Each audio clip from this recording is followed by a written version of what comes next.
Começa aí. Bom dia, ouvintes da Pérola da Serra. Hoje mais um programa, Os Curiosos Por Quê? E estamos aguardando o nosso convidado, o Rogério, abrimos para falar sobre artes. Mas antes de falar com o Rogério, né, nós vamos conversar um pouquinho do andamento das pré-conferências, né, João? Bom dia, João. Bom dia, Edu. Bom dia, Ademar. Bom dia, Ribeirão. Mais um programa Curiosos Por Quê? Bom dia, Edu. Bom dia, João. Bom dia, Regis. Bom dia, seu Ademar. Bom dia, Ribeirão. Como nós estamos aqui num dia típico ribeirão pirense, frio, garoando, tá uma delícia para ficar em casa embaixo dos cobertor. Bastante garoa. Tomando um chocolate quente. Oh. Comendo uns pão de queijo que ninguém traz, pão de queijo. Eu vou arrumar um forninho para ver se ele traz os pão de queijo. Os pães de queijo ficaram na história só. Cara, nada. Trouxe 2, 3 vezes aqui. Você que não estava aqui para comer. Bem, vamos parabenizar um pessoal que está aí fazendo filantropia, que fizeram no final de semana um porco no rolete, em benefício ao Labem, Lar Bezerra de Menezes, que é um asilo que atende aproximadamente 50 idosos. Tivemos lá aproximadamente 300 pessoas saboreando lá o porco no rolete, agradecendo ao nosso amigo e irmão Neto, ao Silvio, ao Rogério do Açougue e várias outras pessoas que estavam lá e se dedicaram voluntariamente para que o evento saísse da melhor maneira possível. A única coisinha que atrapalhou um pouquinho foi aquela garoinha, mas a gente ficou no salão, ficou todo mundo unido lá, jogamos um binguinho e está tudo bem. Espero que tenha dado resultado para ajudar o lar dos velhinhos. É um evento importante, todo ano tem, né, João? E ainda bem que é bem prestigiado, né? Então, e comida farta também, né? Sempre Sim. Muita comida, é bom para fazer confraternização também. Então, todo ano tem. Quem perdeu esse ano, terá os próximos aí para aproveitar e conhecer o evento, para quem não conhece. Só esqueci de falar que foi lá no sítio Caetê. Agradecendo também lá o Cícero do sítio Caetê, que também fez a sua parte lá, cedendo lá o espaço. Então a gente agradece a ele também. Vamos lá, que assuntos nós temos hoje, tirando a chuva e o frio? Temos as pré-conferências, né? Que vamos atualizar, né? Onde já foram feitas e essa semana, qual que é o cronograma de pré-conferência dessa semana, João? Essa semana, pegando aqui o calendário, semana começa com o dia 23. Amanhã nós temos pré-conferência na zoonose, né? E no dia 26 nós temos Núcleo de Apoio à Saúde da Família. Também temos a parte de ambulâncias, lá na UPA. E no dia 27 a Vigilância Sanitária junto com a farmácia. Que horas são essas reuniões? A zoonose será às 9 horas, Núcleo de Apoio à Saúde da Família às 9 horas. A ambulância com a CRUI, né, que é vagas lá para os pacientes, é 14h30. E a Vigilância Sanitária no dia 27, às 9h30, junto com a farmácia no mesmo horário. Lembrando que no dia 25, nós temos a nossa reunião do Conselho Municipal de Saúde, às 14 horas, na Câmara Municipal de Ribeirão Pires, que é aberta ao público, né? E se algum dos nossos ouvintes quiser participar, é só comparecer às 14 horas na Câmara Municipal. Legal. Lembrando também para os ouvintes que quem quiser participar do programa ao vivo é possível através do WhatsApp, que é o 9560-96940. Repetindo, 9560-96940. E é possível também acompanhar pela internet, pelo www.radioperoladaserrafm.com. e a transmissão via o YouTube, só colocar lá no pesquisar, Pérola da Serra, Rádio Pérola da Serra, que aparece o link para assistir ao vivo nós aqui no estúdio. Também tem o telefone fixo, 4824-5989. Repita. 4824-5989. Beleza. E ontem o São Paulo, esse final de semana o São Paulo ganhou, né? E estamos um pouquinho longe da zona de rebaixamento, né? Temos uma pequena folga aí, um pequeno descanso, né? Mas virá jogos duros pela frente, como o Santos. Não sei como que vai ficar. O lado bom é que o Corinthians, se continuar no ritmo que ele tá, é capaz de perder o título, hein? Porque só empata e perde. Tá, o Palmeiras só tá 6 pontos dele agora, hein? O Palmeiras colou. Tá coladinho, né? Vai ser uma disputa boa esse campeonato.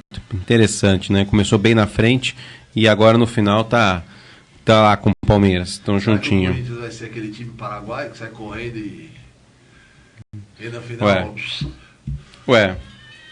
Né? E, João, da saúde, né, as pré-conferências, todas as unidades, elas já têm os conselhos locais formados ou ficaram cadeiras em aberto? Não, ficaram cadeiras em aberto. Nós vamos ter que depois fazer o levantamento de onde ficou para a gente verificar a possibilidade, principalmente o usuário, né? A parte de usuário está com pouca participação. Qual que é a sua avaliação? Olha, eu acho que é uma pouca participação, mas também a gente não conseguiu, né, fazer uma propaganda maciça aí sobre as pré-conferências, né? E a importância dela? E lembrando que a conferência vai ser dia 9 de dezembro. Mudou a data. Como que os usuários ficarão sabendo das cadeiras disponíveis? E se porventura alguém quiser participar, como que será feito, João? Vai ser anunciado provavelmente na conferência. Então, as próximas cadeiras que estão em aberto serão preenchidas na conferência, então. Pessoas que se interessaram ficaram até de dar resposta. Algumas pessoas ficaram de dar resposta se vão participar ou não. E aquelas que sobrarem, a gente vai tentar preencher as vagas ou na pré-conferência ou pesquisando, né, nos locais onde não tem vaga para verificar se a gente consegue alguns colaboradores.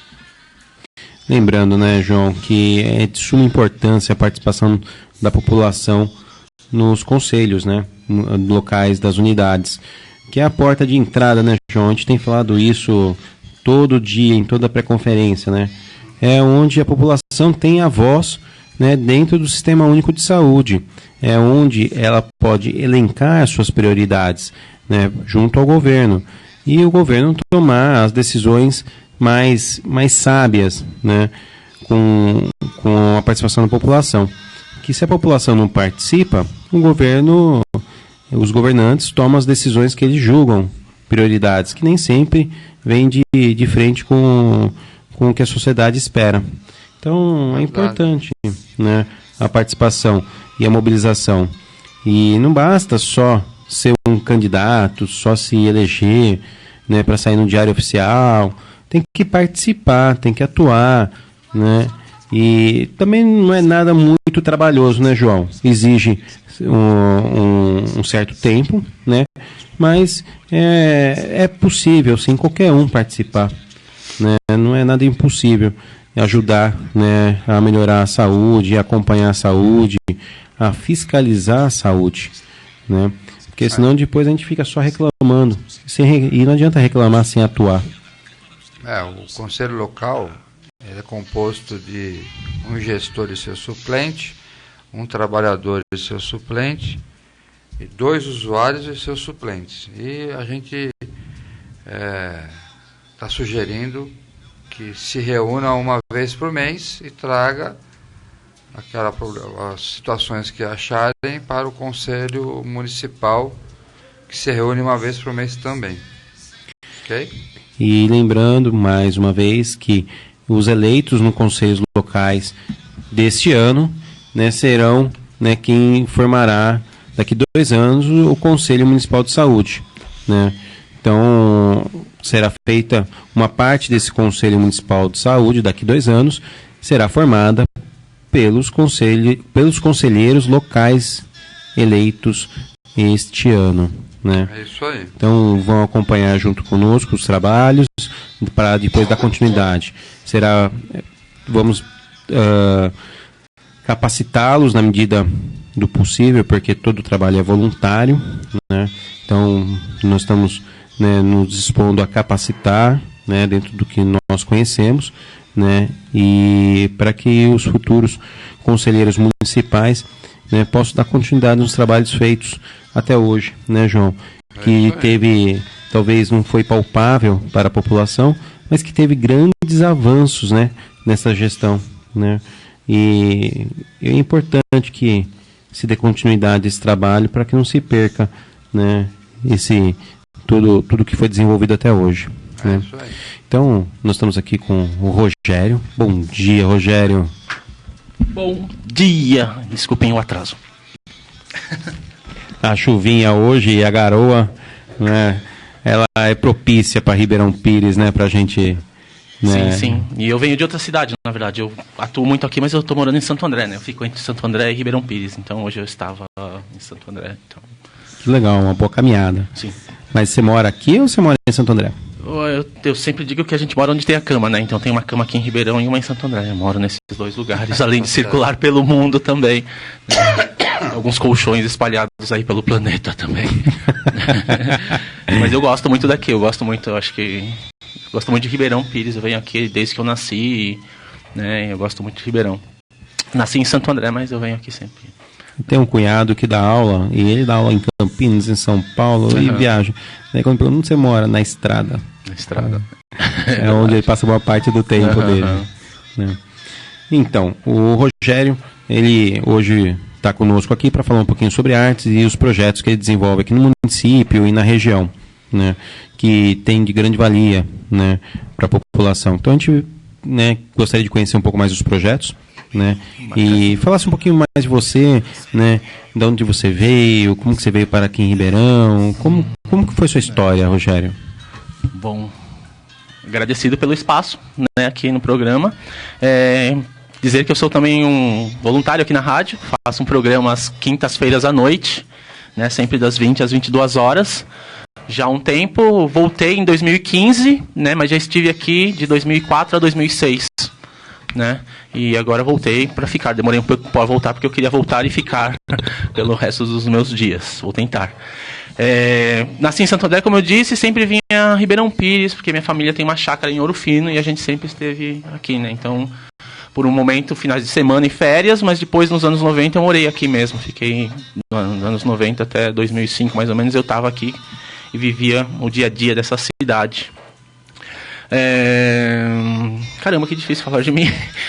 Profissionalmente, eu sou educador e artista, né? Nos conhecemos na Escola Pomar, onde eu sou um professor, teoricamente, de teatro, né? A gente inventou esse termo para a infância ali, né? Não é o teatro não está dentro da pedagogia Waldorf para a infância, mas a gente criou esse termo para que as pessoas pudessem entender, mas na verdade o que a gente trabalha lá é a cultura brasileira, né? Então a gente abriu uma brecha dentro da cultura da pedagogia Waldorf para trabalhar a cultura brasileira, principalmente afro-indígena. Gosto muito desse trabalho também, quase 10 anos lá, acompanhando não só o crescimento das crianças, mas o desenvolvimento da própria escola, né? E aproveitando para estudar também, né? O meu jeito de estudar. Gosto muito da educação, me envolvo com outros tipos de educação também. E com alguns amigos a gente está criando uma afroescola, né? A gente está pensando em uma pedagogia afro, que na verdade já existe, né, em muitas das nossas resistências afro, mas que nunca foram formalizadas. E nesse momento a gente pensa em formalizar uma escola afro realmente. E eu tenho me dedicado a isso, né, nesses últimos anos, entender como é que funciona o sistema para poder... oficializar uma afroescola. E aí dentro dessa afroescola, né, como educador, eu fui descobrindo que tudo é educação. Estar aqui fazendo um projeto na rádio é muito educativo. A comunicação é muito importante para a educação. Então a gente vai se metendo em vários temas, setores da vida, da sociedade, para se reeducar, né? A gente está num processo agora de autoeducação ou autorreeducação das pessoas que se propõem a estar aí como educadores, educadoras nessa escola.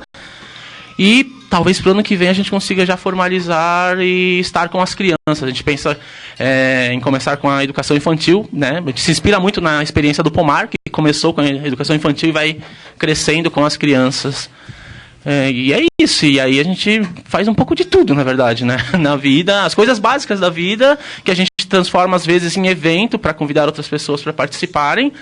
E que pra gente é o principal dessa educação, pensar o que a gente necessita pro básico da vida e aí, a partir daí, montar uma pedagogia, né? Eu acredito muito que a gente deveria aprender a viver dentro da escola, assim. Eu me lembro da minha própria educação que, não sei, a gente acho que perdeu muito tempo falando de coisas que são importantes, mas não tão importantes, né? Eu queria ter aprendido a cozinhar, a passar, lavar roupa, costurar, coisas que são construir minha casa, né? E a educação tradicional não traz isso. A gente aprende raiz quadrada, por exemplo, eu gosto sempre de colocar.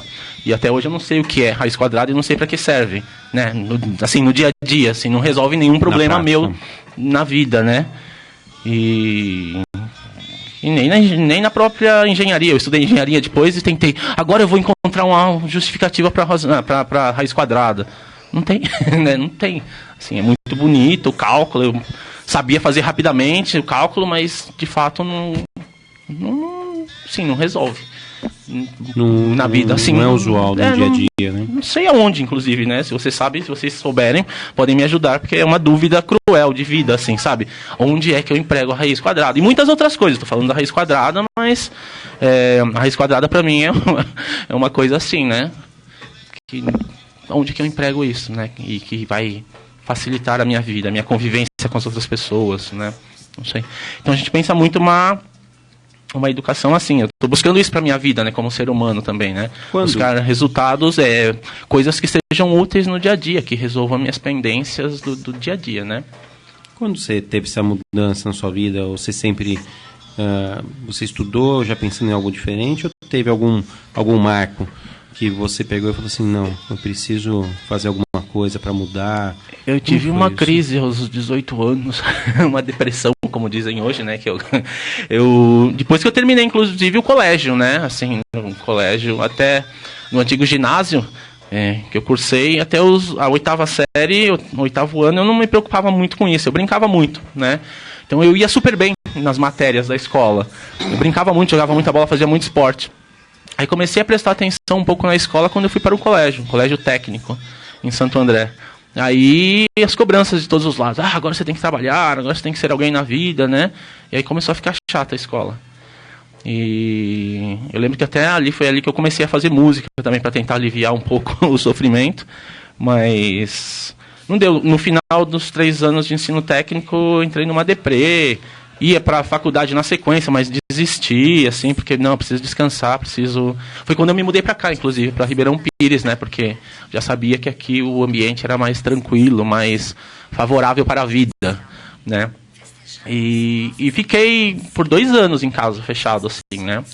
Morava com os meus avós e eles foram muito bacanas, assim. Eles, não, fica aí, tranquilo, você já cumpri uma certa função na vida, estudei sempre, fui muito bem, né, na escola, não dava muitos problemas na escola, então, beleza, fica aí um pouco né, e começaram a fazer umas perguntas que são coisas que eu pergunto hoje, assim, na minha função de educador, né, o que você está a fim de fazer, o que você pensa? E eles me perguntaram isso durante esses 2 anos. Me perguntaram a vida toda, na verdade, mas ali, né, nesse momento que eu estava em casa, né, com eles me perguntaram muito, o que você gosta, Eles sabiam já o que eu gostava, né, eles muito sabedores, né, muita sabedoria, eles já sabiam o que eu queria, mas eles estavam ali forçando para que eu assumisse realmente o que eu gostava, né? E aí me deixaram muito livre, assim, para fazer uma escolha, realmente. E aí eu fui cair de cabeça nas artes, né, que é um jeito, né, dentro dessa sociedade que a gente vive, é uma das poucas possibilidades de respiro, né? De colocar a sua criatividade um pouco para fora. E aí eu fui estudar não formalmente, né? Aí eu descobri a educação não formal, ou informal, e fui fazer um monte de capacitações, né? Que não por conta do diploma, de um certificado, mas porque eu realmente queria vivenciar e formações mais curtas também, não eram coisas que eu precisava ficar 8 anos na escola, ou, né, oficinas culturais, né, principalmente. E aí foi bacana, fui descobrindo outros jeitos, né. Eu lembro que eu fazia um curso lá em Santo André com um grande artista aqui da região, que é o Fernando Sardo, né, músico, compositor, constrói instrumentos. E ele, além de ensinar o que ele tinha que ensinar, que era música, construir instrumentos, ele começou a falar pra gente de outras maneiras de trabalhar, por exemplo, né? Ele prestava serviços, ele dava aulas, ele era artista, ele tocava, ele mostrava o material dele, mas ao mesmo tempo ele dava aulas, e não dava aula todo dia, dava aula um dia ou outro, e viajava, e isso começou a me encantar. Né? E eu falei, pô, dá para trabalhar assim, não preciso trabalhar das 8 às 5, né? Não, esse é o único jeito de trabalhar, porque muitas vezes chega pra gente esse único formato de vida, né?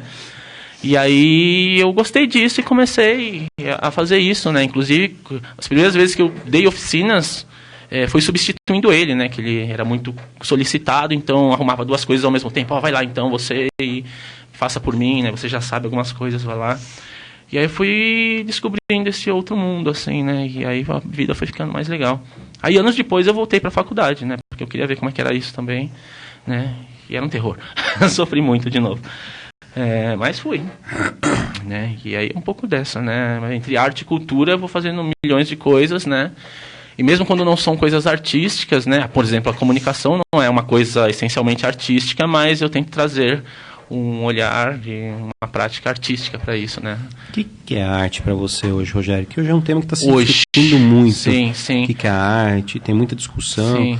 Para você hoje, o que é a arte? Hoje todo mundo quer entender, né? Sim, então, para mim, de verdade, hoje, de verdade, eu faço um esforço para que seja a minha própria vida, né? Eu tento fazer tudo com muita arte no sentido de criatividade. Eu penso que a arte é esse momento muito ligado com algo além do material, né? É lógico que a gente pode também diminuir e transformar isso numa profissão, né? Para ganhar dinheiro, e aí tem os seus formatos.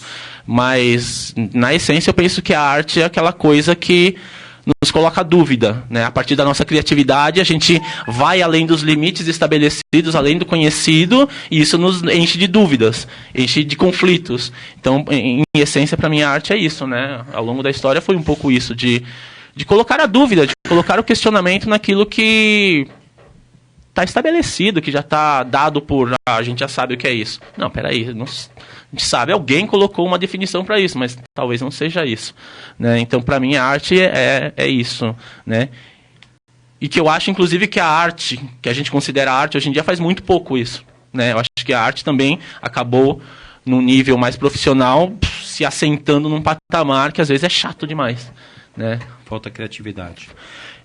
Não é que falta, eu acho que a gente se limita para se enquadrar, né? A gente se limita, né? E a gente tem um espaço cultural agora, que é a minha própria casa em Santo André, e ali a gente não tem limites, né? Mas, por exemplo, agora a gente vai fazer 2 exposições no Sesc, que são os grandes espaços artísticos de São Paulo. Assim, todo mundo que é artista quer colocar seu projeto dentro do Sesc para ser considerado, inclusive, artista, né? Se você nunca passou pelo Sesc, mas... quem é você? E é muito complicado, né? Porque sempre tem cortes, né? A gente foi lá, apresentou 2 projetos, foram aprovados, mas depois de alguns cortes, isso não é legal agora, depois, né? Então a gente também se enquadrou, porque a gente queria estar lá, porque a gente sabe que vai acessar mais gente, né? Mais gente vai conhecer o que a gente faz, mas ele foi cortado, foi tirado algumas coisas, né? Não foi do jeito que a gente queria, assim. Legal. O Ademar, você vai querer fazer uma pausa para os apoiadores, né? Então, daqui a pouco nós estamos de volta com a entrevista com o professor Rogério. A Rádio Pérola da Serra abre espaço para o ouvinte. Ligue 4824-5989 e participe da nossa programação. Rádio Pérola da Serra FM, a voz de Ribeirão Pires.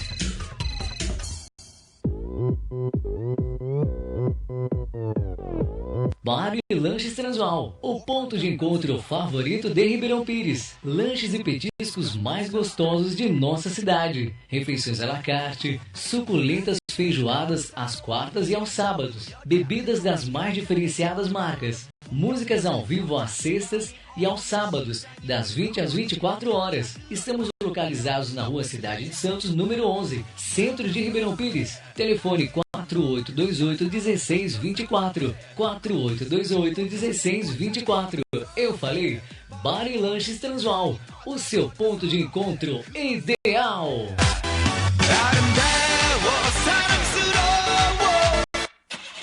Alô você que vem ao centro da cidade de Ribeirão Pires e não tem lugar para estacionar o seu veículo. Não perca tempo. Vá ao Lelo Estacionamento e estacione seu carro com conforto e segurança. Lelo Estacionamento está situado na Rua Afonso Zampol, número 69, bem no coração da cidade. Aberto das 7h30 da manhã às 8h30 da noite. Eu falei, Lelo Estacionamento. Colégio Jean Piaget, Educação Infantil e Ensino Fundamental. Parceria com o Sistema de Ensino Jean Piaget, o único que integra tecnologia à altíssima qualidade de ensino. Acesse www.colegiojp.com.br e conheça. Na Rua Ema Mortari, número 60, Centro Alto, Ribeirão Pires. Telefone 4823-6633. Colégio Jean Piaget, seu filho na escola ideal. Alô amigo, alô amiga, você quer adquirir o vestuário de primeira qualidade? Então visite a loja Moda Mania. Temos roupas masculinas e femininas, das melhores marcas pelos menores preços, com condições de pagamentos em até 8 vezes sem entrada e sem juros. Faça-nos uma visita e comprove. Estamos localizados na Rua do Comércio 127, do Shopping do Ike, piso superior. Telefone 4823-6827. Moda Mania. Você ainda não ouviu nada igual. Pérola da Serra FM. Não dá pra desligar. Não. Voltamos com o programa Os Curiosos, porque hoje entrevistando o professor Rogério, que está falando sobre artes e o movimento que ele faz nesse meio aqui no município, aqui no nosso município e em toda a região também. Então, estava comentando do SESC, né, Rogério? O SESC. Que um artista hoje, para conseguir se projetar como artista, ele teria que passar pelo SESI. Então, que seria... O SESC. O SESI na sequência, né? Mas o principalmente o SESC, né? O SESI vai mais para um lado de educação e capacitação, né, profissional. Mas também tem a parte de cultura no SESI, né? Tem os teatros, tem algumas atividades. Mas principalmente o SESC aqui em São Paulo é o grande crivo, né? Para ver se você é um bom artista, né? Você tem que ter no seu currículo o SESC. E aí a gente de vez em quando vai lá, só para dizer que a gente está vivo como artista, né? Mas não é um lugar mais aconchegante, assim, sabe? Aliás, eu sinto que o mundo está muito carente de lugares aconchegantes, sabe? A gente precisa criar outros espaços para além disso. Hoje você faz um projeto no Pomar, né? Desenvolve um trabalho no Pomar, e que é uma escola, né, com uma pedagogia um pouco diferente, é Waldorf, Waldorf. Né? E além desse projeto no Pomar, né, você faz alguns outros projetos para as crianças também e para adultos? Eu tento evitar os adultos um pouco, ou seja, tenho muito medo de adultos, né? Além do Pomar, né, com mais frequência, eu estou numa outra escola em Santo André que é cria do Pomar, que é o Jardim dos Jasmins. Eu também trabalho lá uma vez por semana, né? E também tem a linha Waldorf. E a Waldorf, sim. Lá nós temos o infantil, né? Já vamos completar 3 anos lá. E começou como aqui, começou com o infantil. Né? Não sei se lá vai seguir com o grau fundamental, porque é um espaço menor, não é tão grande, assim, é uma casa no centro da cidade, no meio da cidade. Então, talvez a gente não consiga ampliar, mas a gente tem o nível infantil lá. E tem sido bem interessante também a experiência, né? E aí eu também, né, nessa ideia de criar uma escola, eu vou também visitando outras pedagogias, né? Eu gosto muito de ver o que está acontecendo, como as pessoas organizaram tudo isso, né? Então, cada ano eu vou entrando, buscando uma pedagogia diferente, assim, né? Esse ano não fui a nenhuma pedagogia, mas eu estou fazendo um flerte lá em Santo André com uma escola que se chama Jardim dos Pequenitos, que me disseram que tem uma pedagogia chamada Reggio Emília, que é uma cidade... É uma pedagogia que se desenvolveu numa cidade italiana chamada Reggio Emília, e parece que a cidade se transformou numa cidade educadora. Está muito em voga esse termo, né? E então tudo é pensado, todos os espaços, inclusive para além das escolas, são pensados para educar, principalmente a infância e a juventude.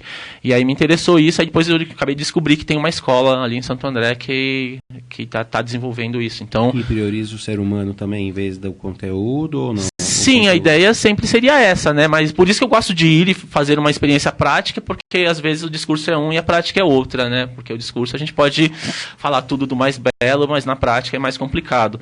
Então eu gostaria muito de ver, né? Todas essas propostas chamadas alternativas, elas têm como premissa isso, né? De valorizar mais o ser humano que o conteúdo, porque senão ia reproduzir o que a escola tradicional faz, né? Então todas as propostas alternativas, elas têm usado esse mote, assim, né? Vamos valorizar mais o ser humano que o próprio conteúdo. Mas na prática nem todas funcionam assim, né? O ano passado eu tive muito ligado a uma escola em São Paulo que se chama Lumiar, né? Que eu já tinha estado há anos atrás e voltei ano passado. Ela trabalha com a educação democrática, né? Então, uma vez por semana, as crianças, desde 2 anos, elas participam de uma assembleia, né? De todos os envolvidos na escola, não só os estudantes, mas funcionários, professores, e eles decidem o que eles vão estudar, qual é o interesse daquela comunidade, né? Então, o interesse geral e o interesse específico dos grupos que estão formados e das idades. E eu vou e volto, né? Eles têm um processo, eles chamam o professor de tutor, que acompanha o desenvolvimento, né? Que foi escolhido ali pela comunidade, e eles têm os mestres, né? É uma pessoa de fora que apresenta uma proposta, né? E eu, como estou trabalhando com a questão da africanidade, investigando, eu propus alguma coisa nessa área, né? E então nós fizemos 2 projetos no ano passado, que era...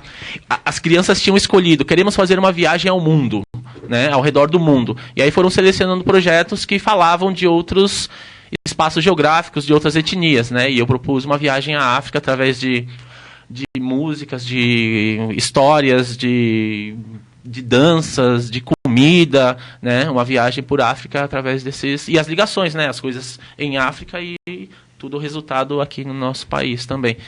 Isso com crianças de 3, 4 anos, né? Então, tudo isso... Uma experiência voltada aos sentidos, então. Sim, como é que eu vou falar de prática, de África, né? Eu vou falar na prática, dançando, cantando, tocando instrumentos, apresentando instrumentos diferentes, pintando, desenhando, cozinhando, né? Então, é prático, né? As crianças me ensinam muito isso, que para de blá blá blá e vamos fazer, né?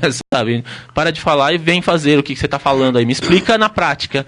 E eu trouxe isso para minha vida, né? Muito tempo estando perto das crianças, eu falei, eu não quero mais escutar, me mostra o que é, sabe? Por isso que eu tenho que ir lá ver se realmente as coisas acontecem como os adultos costumam dizer, né?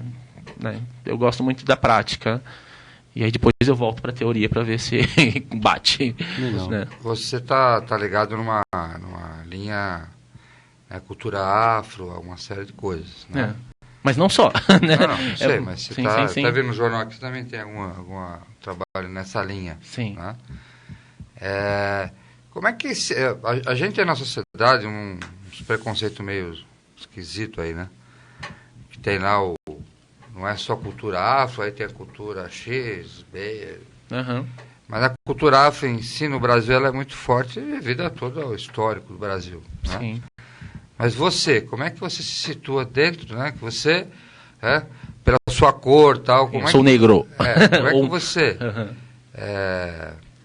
adquiriu, né? Porque quando a gente fala de cultura afro, sim. O cara acha que você está lá na África, né? Eu ia perguntar para você, quantos anos você ficou na África lá, né? Aprendendo cultura afro? Sim. É isso que passa na cabeça de quem não está no meio, né? Então, na tua formação, né? Você falou que você orienta as crianças e tal, né? Como é que foi essa formação para você? Apesar de você... Sim. Né? Eu não consigo entender por que eu tenho que diferenciar você de mim, entendeu? Uhum. Só porque a tua pele é mais escura que a minha, eu não vejo essa diferença.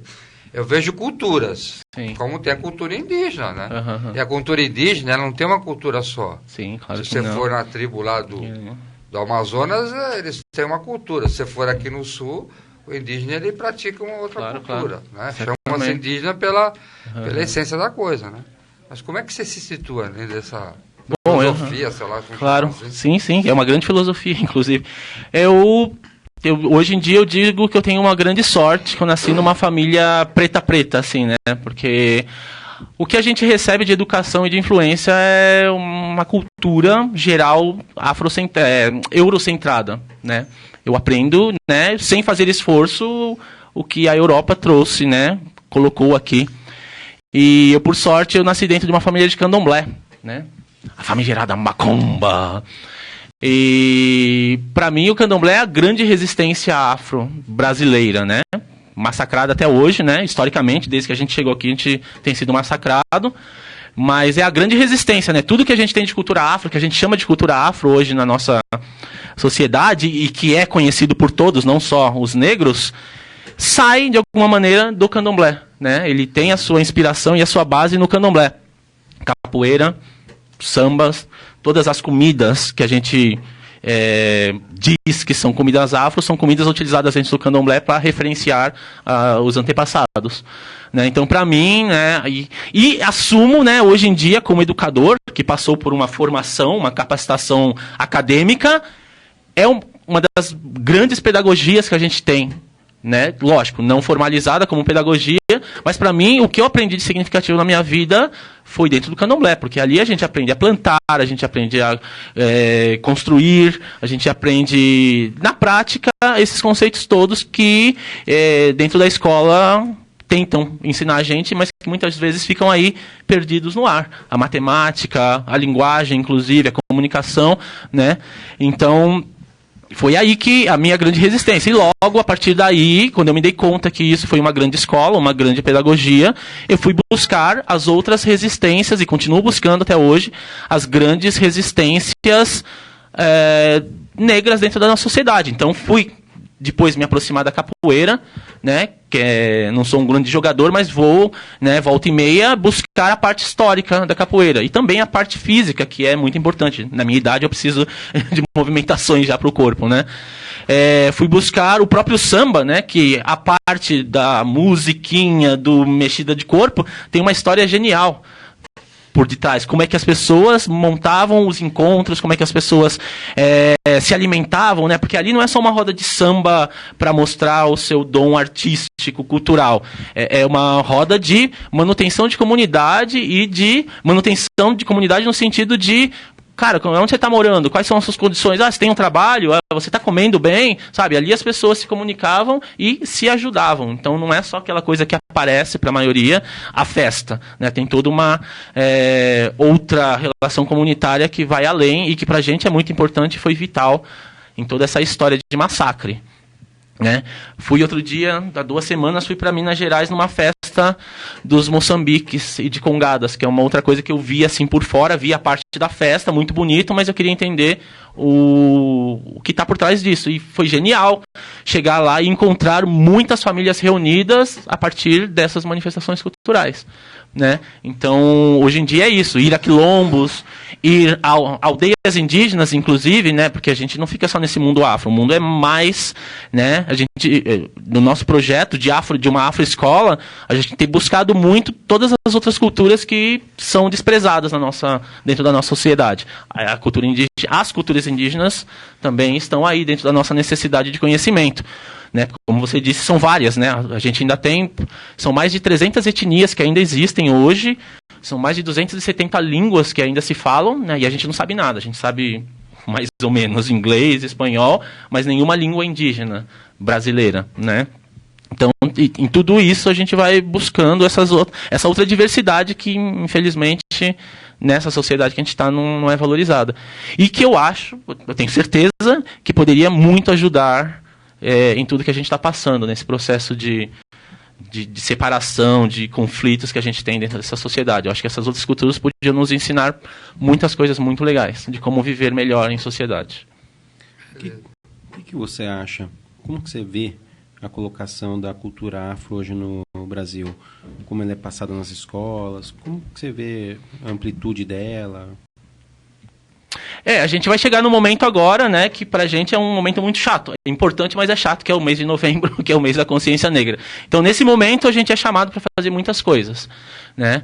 Mas a gente tem 2 leis aí recentes, né, de 15 anos quase, que trazem como obrigatoriedade, porque senão nada ia à prática, né? Nada que não foi obrigado. Aqui eu estava lembrando justamente, né? Caramba, hoje todo mundo usa centro de segurança, não fume em lugares fechados, mas não foi por uma consciência coletiva, né? Isso teve que vir como obrigação, uma imposição, né? Aqui em Ribeirão, por exemplo, todo mundo para na faixa, isso durante o dia. Apagou a luz, tem menos gente na rua, ninguém para na faixa para o pedestre passar. Só na faixa, no semáforo. Então, mas é isso, né? Se ninguém tá vendo, então a gente não faz, né?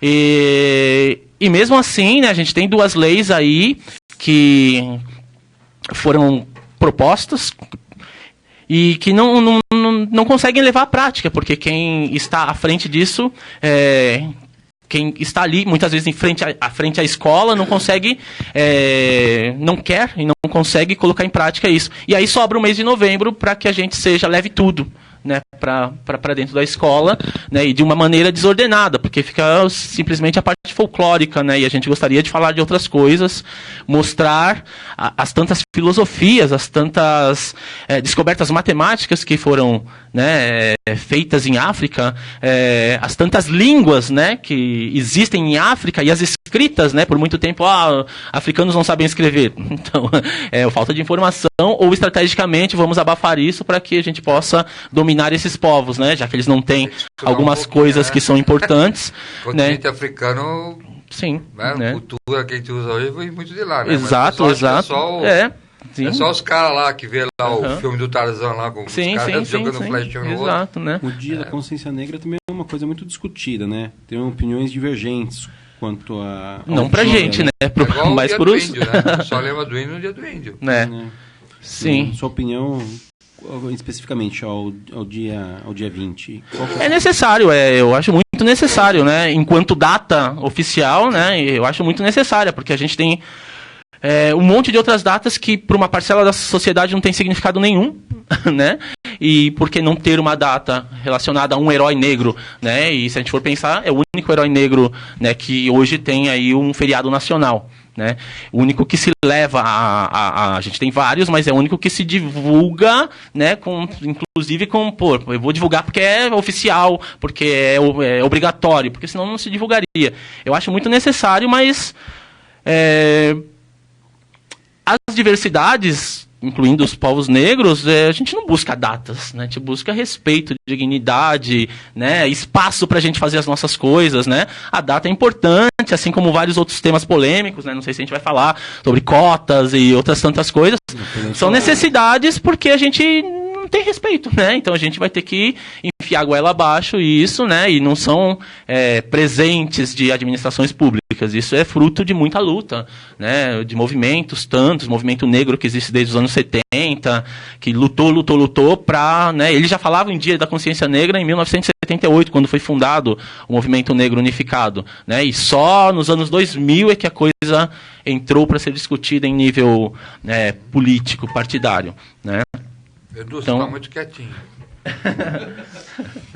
Não, uma coisa que eu vejo muito no mundo de hoje é aquela. Os homossexuais têm que é a cota deles, que é o respeito deles, que é leis para eles. Os negros querem isso. E uma coisa que eu acho que todos se esquecem um pouco é a essência. Ou seja, esquece do ser humano. Por exemplo, homofobia, não pode agredir um branco, não pode agredir um negro, não pode agredir um homossexual, não pode. Pô, mas pode agredir o ser humano? Você entendeu? Sim. Esquece, quer dizer, eu já acho por si grave o suficiente você faltar o respeito. Sim. Com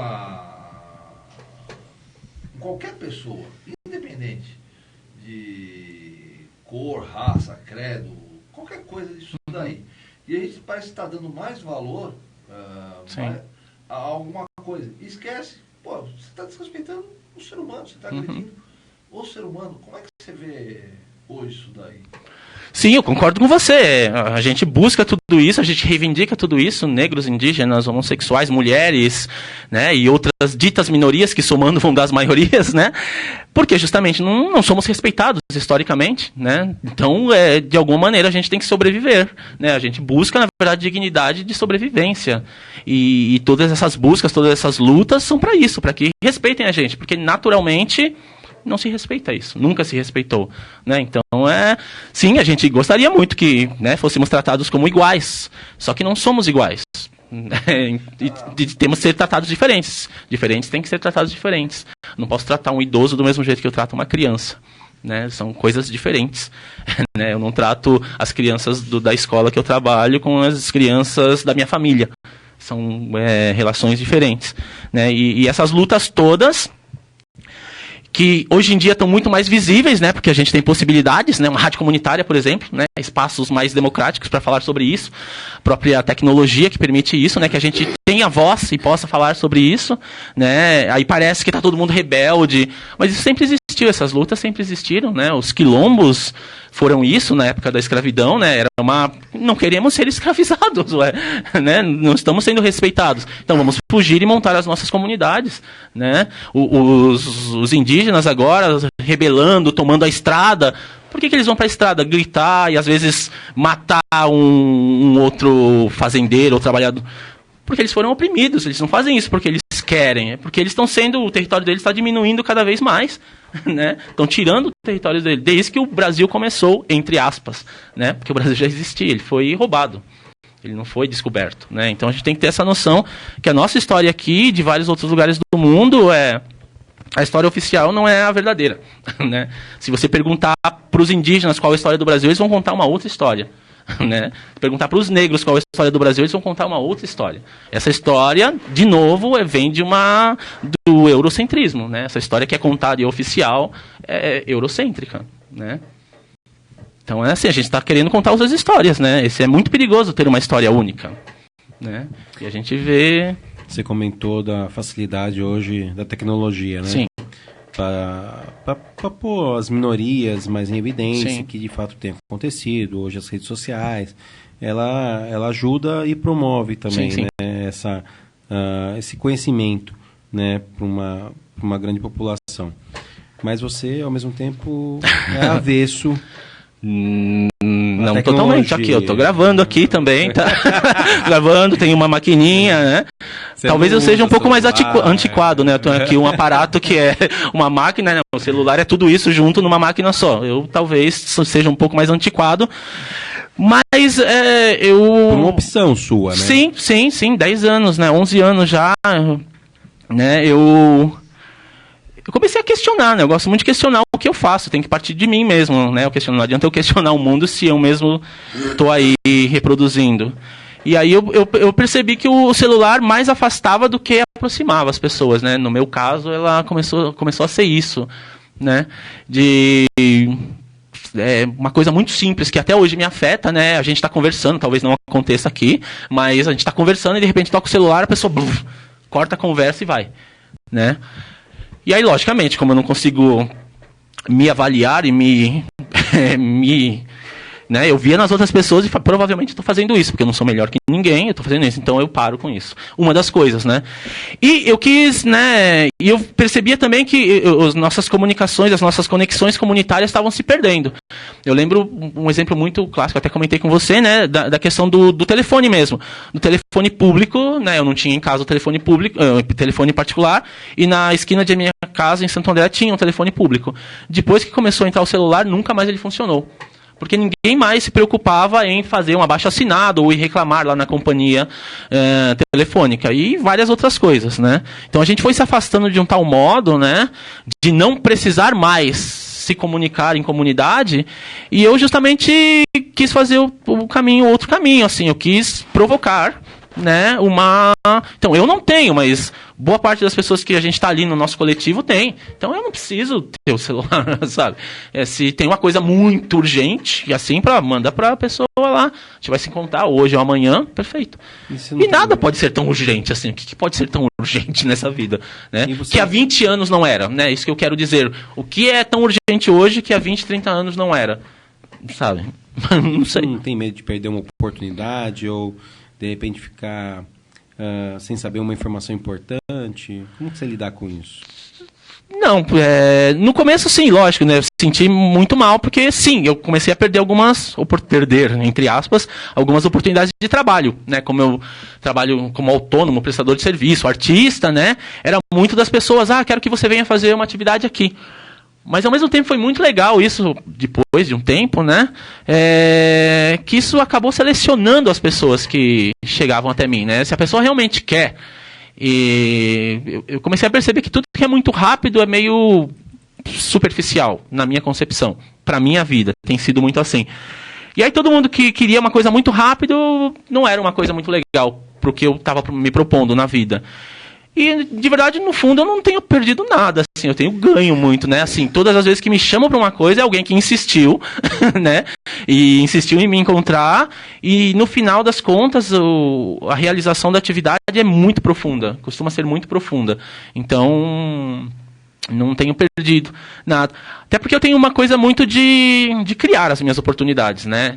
Eu vou muito atrás, eu crio, tenho aqui uma agenda, por exemplo, do mês, né, que é a nossa agenda cultural, mas que é ao mesmo tempo a minha agenda de vida, né, então eu tenho isso, o que eu quero fazer o mês que vem, né, o que eu quero fazer em dezembro, então é mais ou menos assim, então eu falo, preciso em dezembro fazer tal coisa, né, como necessidade de vida, e vou.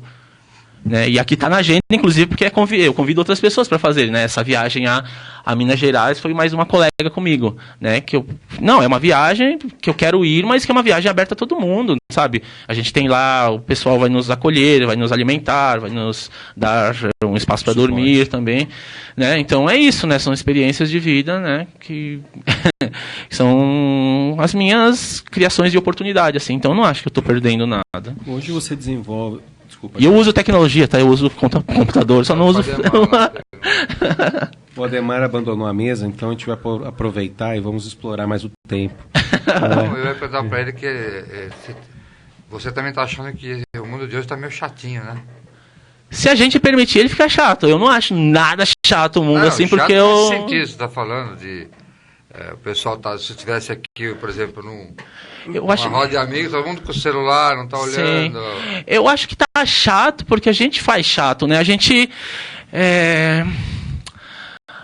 A vida tá meio pronta, assim, quando a gente nasce, né? Eu tenho essa impressão, assim, né? Que você já sabe, a sua família já sabe o que você tem que fazer, né? Que é ficar um pouquinho ali como criança, logo vai pra escola, depois estuda um bom tempo, né? Vai lá, pratica a sua religião, depois na adolescência vai já estudando alguma coisa mais profissional, para depois ir trabalhar, depois vai casar. A vida tá meio pronta, assim, né? Então... eu quis começar a questionar isso. E muitas vezes a gente cai nessa e não consegue, eu acho que isso está cada vez mais difícil, colocar os nossos desejos, né? Nós vamos falar disso daqui a pouquinho. O Ademar voltou na mesa. O seu Ademar. Tá pedindo um tempo para os apoiadores. Você está sintonizado na Rádio Comunitária Pérola da Serra, 87,7